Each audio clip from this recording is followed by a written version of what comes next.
Hello, this is David from helibatics.com. Today I'd like to show you how to install the FrSky haptic vibration component that you can see right here into your Taranis X9D. So this little module we're going to solder in and install into the radio. The tools that you're going to need are a small Phillips screwdriver like so, an X-Acto knife is always handy. You're going to need solder, of course, and a soldering iron. I'm going to be using a Weller pointed tipped soldering iron like this. And you will need a little bit of shrink wrap tubing. This is about 3 millimeters and it's about ½ inch long. You'll need that. And then you'll need 3 little wires. I've taken these from another FrSky radio component, but they are just very, very small wires. You can use servo wires or anything smaller. These are about 2 or 3 inches long. It's not too critical. So there's that. You'll need a hot glue gun, which I have right here. Just any old hot glue gun will work fine. And ideally, if you have one, a heat shrink gun, which I've got here. And behind the radio, I've got my my Weller system. I set it for about 700 degrees. Temperature's not too critical, just whatever you've got will work fine. And the last thing you'll need is a Taranis X9D radio with version 1.2 firmware. Welcome to Taranis. Now, if you buy a radio from helibatics.com, your radio will come with version 1.2 already flashed. And you can check that by holding menu and then page, page, page, and here you see right down here V1.2. You've got to have this V1.2 from FrSky in order for the haptic module to work. Alright? Okay, now the next step will be to take the radio apart. So on the back of the X9D you'll see 6 screw holes right down here in the corner, 1 here, 2 up here, 1 over here, and 1 down here. So take those screws out. Okay, so here's the radio with the screws all removed. Now, there's just the one small trick to opening the radio successfully, and what you do is flip the 2 top switches here right on the divide between the silver and the black. Flip those forward and put your thumbs on them like so, and then with your index finger pull or push on these sliders. And this will separate the case. So push with your thumbs and push with your index finger, if you can see what I'm doing here. So push the back of the switch here and push on the slider. And I'm just going to do this right for you right now.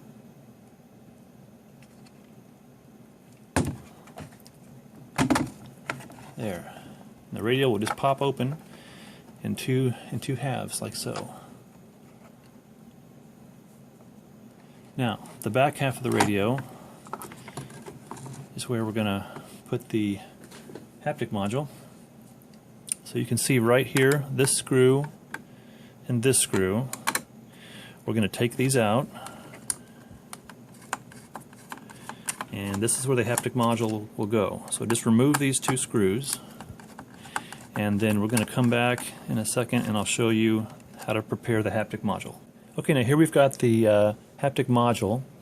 Now the next, what you want to do here is solder 3 wires onto it, and ideally I recommend soldering them in red, black, and white just to make it clear so you won't be confused later on.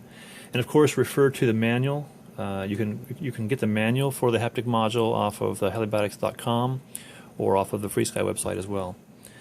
Alright, so the first thing I recommend is to solder the red wire. The red wire will go to this bottom left pad that you see right here. So I'm going to solder that one on, just like so. And then the white wire.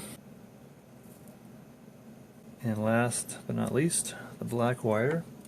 Do this one last because it's above the others, so it will cause you trouble if you try to solder the black one first.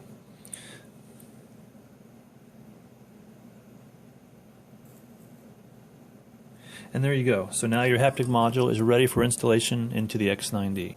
It's going to go right here where I've taken the screws out. And it will fit like so.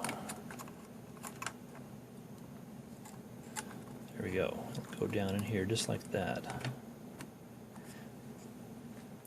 Now, before we do this, this is where the hot glue comes in. We want to lay some hot glue on this so that it will hold it steady. If you don't use the hot glue, it will not work as effectively. The effectiveness of the vibration will be reduced considerably, so definitely put the hot glue in there.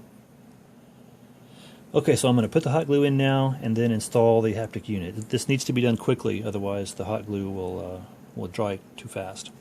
Alright, here goes.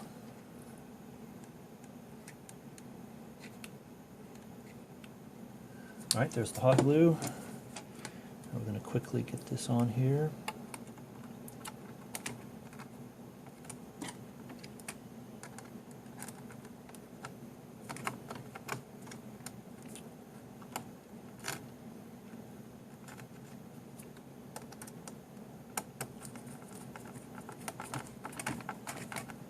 Alright, we're getting there.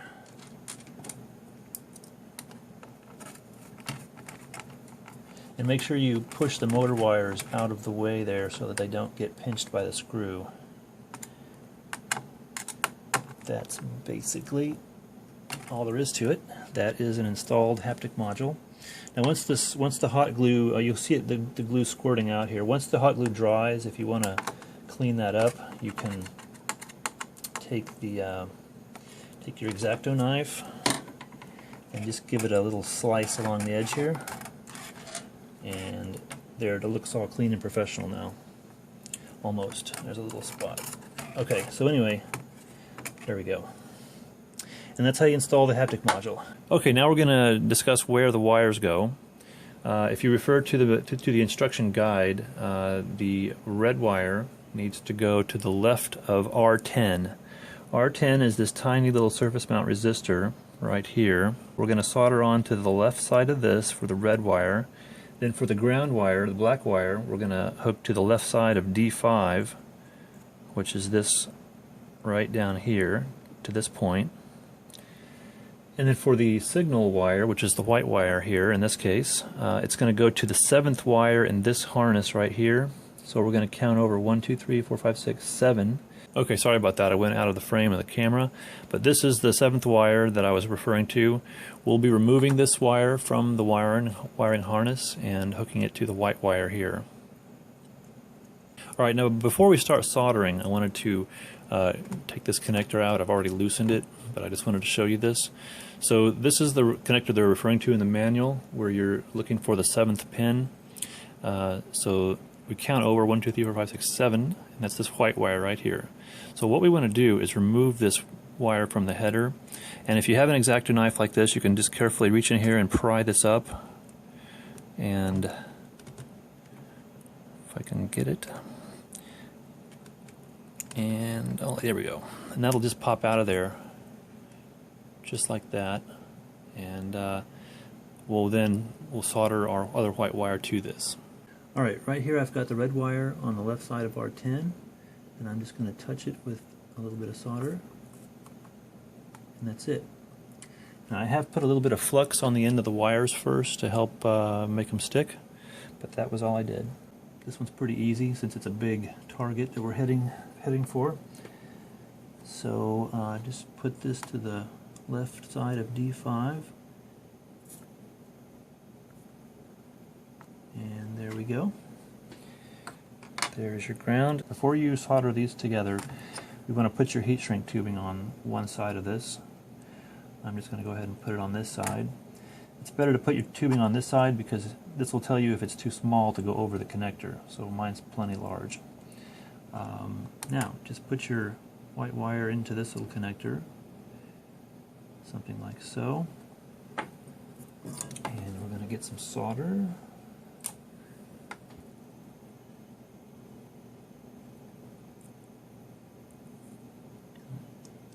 That should do it. Give it a little tug. Yep, that is very secure. Now, just slide your heat shrink tubing over the connection like that, and take your favorite heat shrink gun and shrink it down.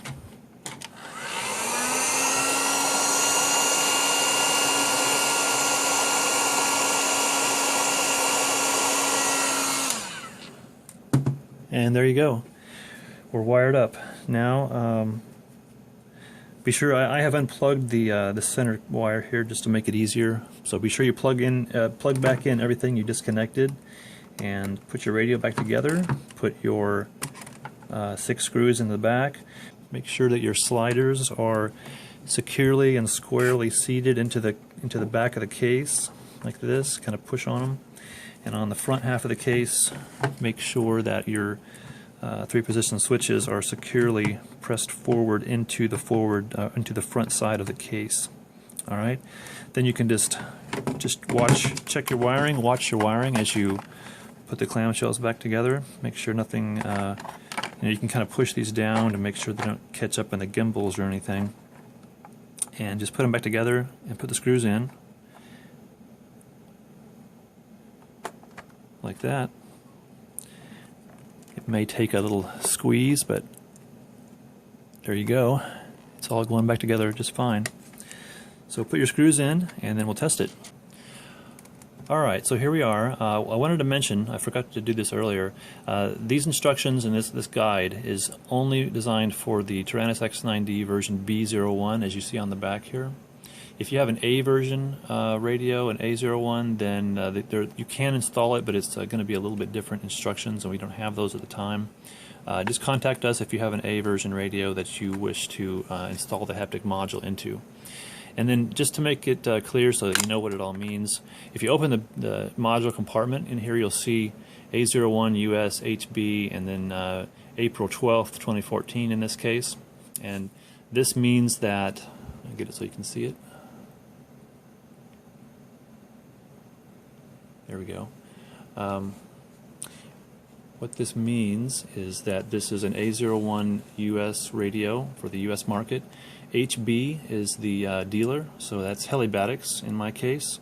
My earlier radios may have DB instead of HB, but in any case, then the last line there is the date with the day, month, year. So this is April 12th, 2014 production date. All right, so now pop this back in. We'll turn the radio on. Welcome to Taranis. Throttle warning. Switch warning. Now, I've already done this, but I'm going to show you how to set up the haptic module. Now, first of all, as I mentioned before, you've got to have the version 1.2. So here you can see I've got version 1.2 software, and this does come like this on any radios you buy from helibatics.com. And so now if I go back to the first screen, the radio setup page, we're just going to go down here until we get to the haptic option.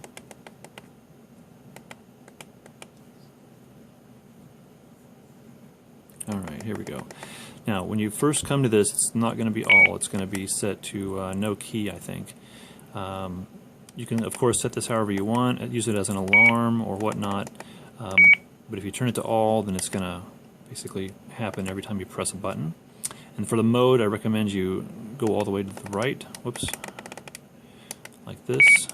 And then for strength, be sure you set this to 5. It starts out at 0 by default, which means you won't get anything or you won't notice very much. So set this on 5 and press enter and then exit out. And that's it. You really can't tell on the video, of course, but when I press exit, for example, I get a little haptic buzz. I can feel it shaking the radio. So that's it. That's how it works. Thanks a lot.